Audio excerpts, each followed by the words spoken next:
میں ایک پاکستانی جاسوس 70 کی دہائی میں اپنے مشن کو مکمل کرنے کے لیے بھارت پہنچ چکا ہوں۔ کہانی کو مزید سننے کے لیے ہمارے چینل کو سبسکرائب کیجئے، بیل آئیکن پر کلک کیجئے تاکہ ہماری آنے والی تمام ویڈیوز آپ کو بر وقت ملتی رہیں۔ اگلے روز شام کو میرے دو ساتھی مقررہ وقت پر مجھے چاوڑی بازار کے اسی ریسٹورنٹ میں ملے۔ وہ مجھے دیکھتے ہی ہنستے ہوئے میرے پاس بیٹھ گئے۔ وہ گزشتہ رات کی کھینچی ہوئی 12 تصویروں کا ایک سیٹ میرے سامنے رکھ دیا۔ تصویریں بالکل صاف آئی تھیں اور فلیش گن نے پس منظر میں جھاڑیوں کو بھی نمایاں کر دیا تھا۔ باقی 2 سیٹ اور نیگیٹو وہ احتیاطاً اپنے گھر چھوڑ آئے تھے۔ ان تصویروں کی وجہ سے یشونت مجھے بالکل بے دست پا نظر آ رہا تھا۔ اس کی کمزوری میرے ہاتھ میں آ چکی تھی اور اب مجھے صرف یہ کرنا تھا کہ یشونت کو مل کر اور اسے یہ تصویریں دکھا کر اس کے بھیانک انجام کی ایسی تصویر کشی کروں کہ وہ میری ہر بات ماننے پر مجبور ہو جائے۔ میں نے یہ فیصلہ کیا کہ یشونت کو ملنے میں 2-3 دن کا وقفہ دیا جائے۔ گزشتہ رات وہ اتنا مدہوش تھا کہ ہماری کارروائی کے دوران اس نے کوئی مزاحمت نہ کی تھی۔ اگر اسے کوئی بات یاد آئی بھی تو وہ اسے شاید خواب ہی سمجھے، اور اگر اسے سب کچھ یاد بھی آ گیا تو اپنے ساتھ گزری ہوئی واردات کے اثر سے سنبھل جائے۔ اس سے فوری ملنے اور تصویریں دکھانے سے یہ بھی ممکن تھا کہ گھبراہٹ میں وہ اپنے افسران کے سامنے خود ہی نہ سب کچھ بک دے۔ میں اسے چند روز شش و پنج میں اور ہمارے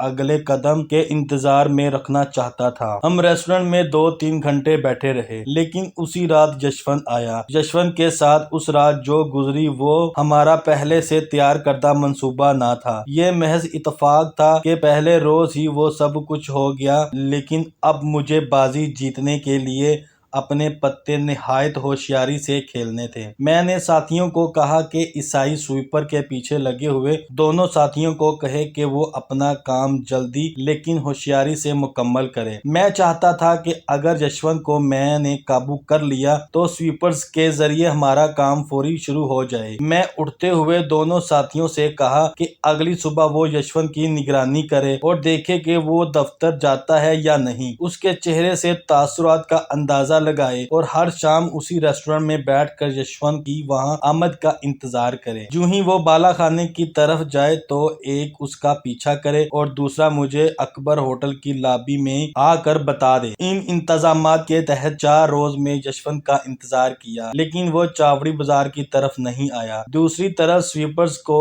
کلٹیویٹ کرنے والے ساتھی بھی ابھی تک کوئی قابل ذکر کامیابی حاصل نہ کر سکے تھے۔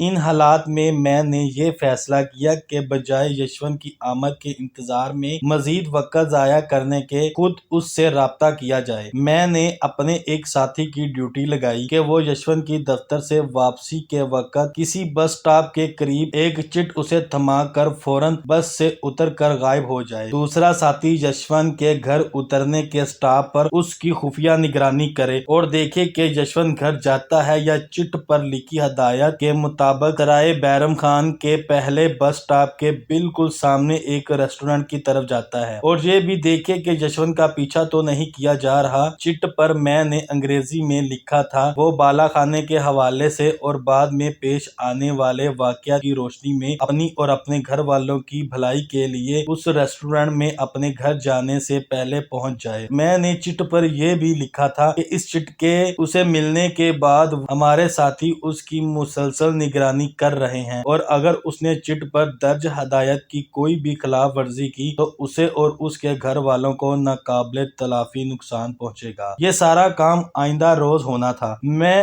اس مشن کی تکمیل کے لیے بس میں چٹ دینے والے ساتھی اور خود کو یشونت کے سامنے ایکسپوز کرنے کا خطرہ مول لے رہا تھا، لیکن اس کے سوا کوئی چارہ نہ تھا۔ میں نے اپنے چاروں ساتھیوں کے سامنے یہ تجویز رکھی، فیصلہ تو میں کر چکا تھا، انہیں تو رسمی طور پر بتانا تھا۔ سب نے میری تجویز مان لی اور ایک یہ اضافہ کر دیا کہ یشونت کے ساتھ ملاقات کے دوران وہ میری نگرانی اور حفاظت کے لیے مسلح ہو کر ہمارے ارد گرد ہی منڈلاتے رہیں گے۔ یہاں پر مجھے احساس ہوا کہ میرے ساتھی مشن کی کامیابی کے علاوہ میری زندگی اور تحفظ کے لیے کتنے مستعد ہیں۔ میں اسی لیے اپنے گروپ کو 5 مین آرمی کہا کرتا تھا۔ میں نے کیمرے والے ساتھی کو کہا کہ جب یشونت اور میں ریسٹورنٹ سے باہر نکلیں تو ہماری ایک تصویر خفیہ طور پر اتارے۔ اس وقت تک شام گہری ہو چکی ہوگی، اس لیے حسب سابق جھاڑیوں والی تصویر کی طرح فلیش گن استعمال کریں۔ یہ تمام ہدایات دیکھ کر میں اپنے ہوٹل واپس آیا۔ بھارت میں آنے کے بعد یہ ہمارا پہلا موقع تھا کہ میں خود کو بطور مسلمان اور پاکستانی کے ایک اہم شخص کے سامنے ظاہر کر رہا تھا۔ اس میں کامیابی اور ناکامی کے برابر مواقع تھے۔ میں نے اپنی طرف سے ہر ممکن پیش بندی کر لی تھی۔ چٹ ملنے کے بعد یشونت کو کوئی موقع نہیں دیا گیا تھا کہ ہماری اس ملاقات کا اپنے افسران کو بتا سکے، لیکن یہ بھی عین ممکن تھا کہ یشونت کو نیم بے ہوشی کی حالت میں جھاڑیوں میں اپنے ساتھ پیش آنے والا واقعہ یاد آ گیا ہو اور اس نے اسے اپنے افسران کو بتا کر انہیں چوکنا کر دیا ہو، اور واقعہ کے دوسرا روز سے ہمارے آئندہ اقدام کو ناکام بنانے اور ہمیں ٹریپ کرنے کے لیے یشونت کی حفاظت اور نگرانی پر کچھ لوگ مامور کر دیے گئے ہوں۔ ایسی صورت میں پیش آنے والے حالات سے میں بخوبی باخبر تھا، لیکن میری چھٹی حس یہ کہہ رہی تھی کہ اپنے مقصد کے حصول میں ہمیں کامیابی ہوگی۔ تربیت کے خاتمے پر میرے سینئرز نے جو رپورٹ بگ باس کو بھیجی تھی وہ مجھے بھی دکھائی گئی تھی۔ اس رپورٹ کی آخری سطور مجھے اب بھی یاد ہے۔ میرے خیال میں یہ ایک نہ ٹوٹنے والا پر امید شخص ہے۔ مجھے اپنے سینئرز کے ان الفاظ کی لاج بھی رکھنی تھی، اور سب سے زیادہ مجھے اپنے قادر مطلق پر مکمل یقین اور اعتماد تھا کہ وہ دلوں کے بھید جاننے والا ہے۔ اس کے نام پر بنائے گئے ملک کی بقا کی خاطر میں نے جو بھی غیر اخلاقی اور غیر اسلامی فعال کیے، ان کی اصلیت اور مقصد بخوبی جانتا ہے، اور انشاءاللہ مجھے کامیابی نصیب ہو۔ میں نے اگلی صبح یشونت کے گھر آنے کے افراد، اس کی بیٹی کے اسکول اور آشنا کی تصویریں اور کوائف اکٹھے کیے اور ان کوائف کی سمری بنائی۔ یشونت کی تصاویر کو الگ لفافے میں رکھا، اپنا اسلحہ لوڈ کیا اور فالتو راؤنڈ بھی رکھ لیے۔ یہ سب تیاریاں کرنے کے بعد میں اپنے ساتھیوں کے گھر گیا۔ وہ بھی اپنی تیاریوں میں مشغول تھے۔ میں نے اپنے پکڑے جانے کی صورت میں حسب سابق چارج اپنے ایک ساتھی کو دیا۔ میرے ساتھی کچھ مرجھائے ہوئے لگ رہے تھے۔ میں نے انہیں تسلی دی اور ہنسی مذاق کی باتوں سے ان کا دل بہلایا۔ میں ہوٹل سے اپنے ہمراہ احمد نگر کی فائلوں کے فوٹو فلم اور یشونت کی تصویروں کے 2 بقیہ سیٹ اور نیگیٹو بھی ہمراہ لے آیا تھا۔ وہ بھی میں نے اپنے نمبر 2 کے حوالے کیے۔ اب میرے کمرے میں کوئی چیز ایسی نہ تھی جو مجھے ایسا شخص ثابت کر سکے۔ آخری ہدایات دینے کے بعد میں نے اپنے ساتھیوں سے رخصت چاہی۔ شام کے 4 بجے میں سرائے بیرم خان کے اس ریسٹورنٹ کے قریب جا پہنچا جہاں یشونت کو ملاقات کے لیے بلایا گیا تھا۔ تھوڑا ہی وقت گزرا تھا کہ میرے 2 ساتھی بھی نظر آ گئے۔ ایک کے پاس ایک بیگ اور کیمرہ اور فلیش گن تھی۔ ہم ایک دوسرے سے کچھ فاصلے پر چھپر نما چائے خانے میں بیٹھ گئے تھے۔ جلد ہی میرا وہ ساتھی بھی آ گیا جس نے یشونت کو بس میں چٹ دینی تھی۔ وہ اس چائے خانے کے قریب ایک جگہ کھڑا ہو گیا اور اشارے سے مجھے اپنے قریب بلایا۔ میں ٹہلتے ہوئے اس کے پاس سے گزرا تو اس نے کہا کہ بس میں بہت رش ہونے کی وجہ سے یشونت کو چٹ دینے کے بعد وہ بس میں کھڑے مسافروں کے درمیان اس طرح چھپ چھپا کر اترا کہ یقینی طور پر یشونت اسے دیکھ نہیں سکا ہوگا، اور دوسرا ساتھی اسی بس میں سوار یشونت کی نگرانی کر رہا ہے۔ میں نے اسے بتایا کہ 2 ساتھی پہلے ہی آ چکے ہیں اور اب یشونت اور چوتھے ساتھی کا انتظار ہے۔ اب ہم سب امید و بیم کی کیفیت میں یشونت کا انتظار کر رہے تھے، اور دل ہی دل میں اس گفتگو کا اعادہ اور اسے مزید پر اثر بنا رہا تھا جو میں نے یشونت سے کرنی تھی۔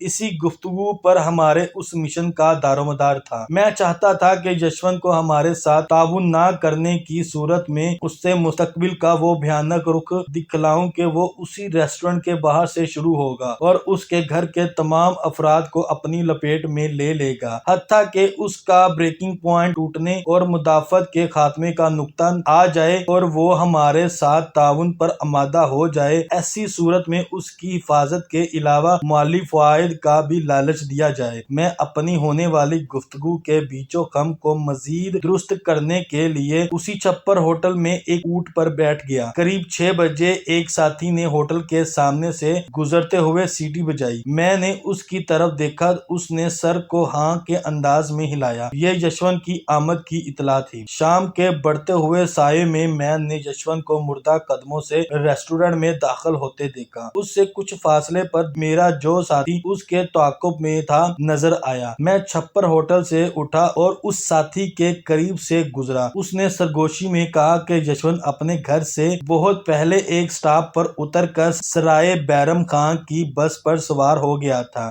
میرا ساتھی بھی اسی بس میں سوار ہوا اور کوئی نگرانی نہیں ہو رہی۔ سب اچھا کی رپورٹ ملنے کے بعد میں ریسٹورنٹ کی طرف گیا۔ ریسٹورنٹ میں یشونت کونے کی ایک میز پر بیٹھا ہوا تھا۔ پریشانی اس کے چہرے پر عیاں تھی۔ میں جب اس کی میز کے بالکل سامنے پہنچ گیا تو یشونت نے مجھے دیکھا اور ایک دم چونک گیا۔ اس کی گھبراہٹ اور بڑھ گئی اور اسی گھبراہٹ میں پانی کا گلاس اس کے ہاتھ سے گر گیا۔ میں یشونت کے ساتھ کی کرسی پر بیٹھ گیا اور ویٹر کو کافی اور کچھ سنیکس لانے کا آرڈر دیا۔ یشونت اپنی گھبراہٹ میں نمستے اور رسمی کلمات کو بھی بھول چکا تھا اور میری آنکھوں میں آنکھیں ڈالے دیکھتا جا رہا تھا۔ میں نے اسے کہا، یشونت بابو، میں نے ہی آپ کو یہاں بلوایا ہے اور آپ سے کچھ بہت اہم باتیں کرنی ہیں۔ یشونت نے مجھے ٹوکا اور پوچھا، آپ وہی ہیں جو اس روز بالا خانے میں میرے ہمراہ بیٹھے تھے؟ آپ کا شبھ نام کیا ہے؟ میں نے ذرا تحقمانہ لہجے میں کہا، دیکھو یشونت، جب میں بات کر رہا ہوں تو مجھے ہرگز مت ٹوکنا۔ یہ شمی کا بالا خانہ نہیں۔ میری باتیں دھیان سے سنو اور مجھے اپنے فیصلے سے آگاہ کرو۔ وہ حیران اور سراسیمہ مجھے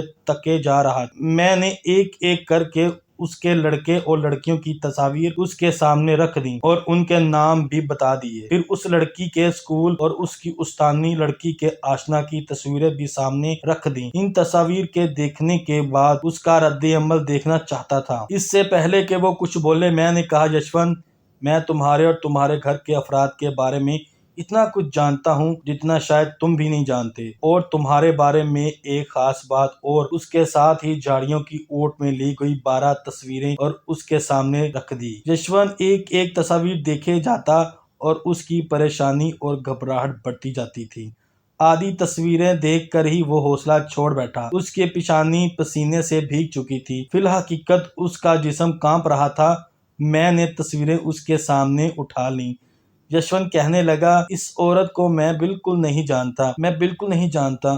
وہ لڑکھڑاتی زبان میں اٹک اٹک کر کہنے لگا، میں تو غریب آدمی ہوں، سرکاری دفتر میں ملازم ہوں، بس اندازہ نہ ہونے کے برابر ہے۔ پھر بھی آپ بتائیں کہ آپ کی ڈیمانڈ کیا ہے؟ وہ سمجھ رہا تھا کہ میں اس سے رقم وصول کرنے کے لیے اسے بلیک میل کر رہا ہوں۔ میں نے اسے اسی تحقمانہ لہجے میں کہا، اگرچہ میں تمہارے متعلق سب کچھ جانتا ہوں، لیکن تمہارے منہ سے سچائی سننا چاہتا ہوں۔ جس دفتر میں تم کام کرتے ہو وہاں اپنے ڈپارٹمنٹ اور اپنی پوزیشن کے متعلق بتاؤ۔ اس نے کہا، وہ ملٹری ہیڈ کوارٹر میں کاپی برانچ میں سپرنٹینڈنٹ ہے۔ تو پھر اس کی تنخواہ میں بالا خانوں کی عیاشی کیسے کرتے ہو؟ میں نے پوچھا تو وہ گڑ گڑا کر کہنے لگا، گھر کا خرچ تو میری بیٹی جو ٹیچر ہے وہ اٹھاتی ہے، باقی بچے جو پڑھتے ہیں ان کی فیس وغیرہ میں ادا کرتا ہوں۔ وہ پھر گڑ گڑانے لگا کہ میں غریب آدمی ہوں، پھر بھی آپ اپنی ڈیمانڈ بتائیں۔ ساتھ ہی اس نے پوچھا کہ اگر آپ اعتراض نہ ہو تو بتائیں، کیا آپ ملٹری انٹیلیجنس کے آدمی ہیں؟ میں نے کہا، ایک طرف تم مجھے میری ڈیمانڈ پوچھتے ہو اور ساتھ ہی میری شناخت بھی جاننا چاہتے ہو۔ میں نے اسے زوردار لہجے میں کہا، یشونت، میں یہاں تمہارے سوالوں کا جواب دینے نہیں آیا۔ تم چاروں طرف سے گھر چکے ہو۔ تمہاری یہ تصویریں، یہ کہتے ہوئے میں نے تصویریں جیب سے دوبارہ نکال کر میز پر رکھ دیں، تم کو تباہ و برباد کر سکتی ہیں۔ تم اپنی زندگی بقیہ حصہ جیل میں گزارو گے۔ اس عورت کے ساتھ تمہاری اس حالت میں ہاتھوں میں نوٹ پکڑے ہوئے یہ تصویر ہی تمہیں جیل میں بقیہ زندگی چکی پیس کر گزارنے کے لیے ہی کافی ہیں۔ تمہاری اولاد اور تمہارے رشتے دار جب تمہاری زندگی کا یہ گھناؤنا رخ دیکھیں گے تو تم پر لعنتیں بھیجیں گے۔ تمہاری لڑکیاں بن بیائی رہ جائیں گی اور بالآخر بھاگ جائیں گی۔ تمہاری ٹیچر بیٹی کو ملازمت سے فوری نکال دیا جائے گا، اور سب سے بڑی بات اور اہم بات یہ، اگر تم نے میرے ساتھ تعاون نہ کیا تو تمہیں اسی ریسٹورنٹ سے نکلتے ہی گولی مار کر ہلاک کر دیا جائے گا۔ گولی کی بات سنتے ہی یشونت تھر تھر کانپنے لگ گیا۔ میں نے اسے کہا یہ علاقہ مسلمانوں کی اکثریت کا ہے، یہاں پر تمہاری لاش تک غائب کر دی جائے گی، دفتر سے نکلنے کے بعد تمہارے یہاں آنے کا کسی کو علم نہیں۔ اپنی ان باتوں کا اس پر رد عمل دیکھنے کے لیے ذرا رکا۔ یشونت کی حالت دیدنی تھی، ایسے معلوم ہوتا تھا کہ اس کا ہارٹ فیل ہو جائے گا، اور وہ کانپتے کانپتے بار بار ادھر ادھر دیکھ رہا تھا، جیسے ابھی کہیں سے گولی چلے گی اور اس کا کام تمام کر دے گی۔ جب میں نے محسوس کیا کہ خوف سے کہیں اس کے دل کی دھڑکن ہی بند نہ ہو جائے تو میں نے پانی کا گلاس اسے دیا۔ اس نے پانی پیا لیکن اس کی گھبراہٹ اور کانپے میں کوئی کمی نہ آئی۔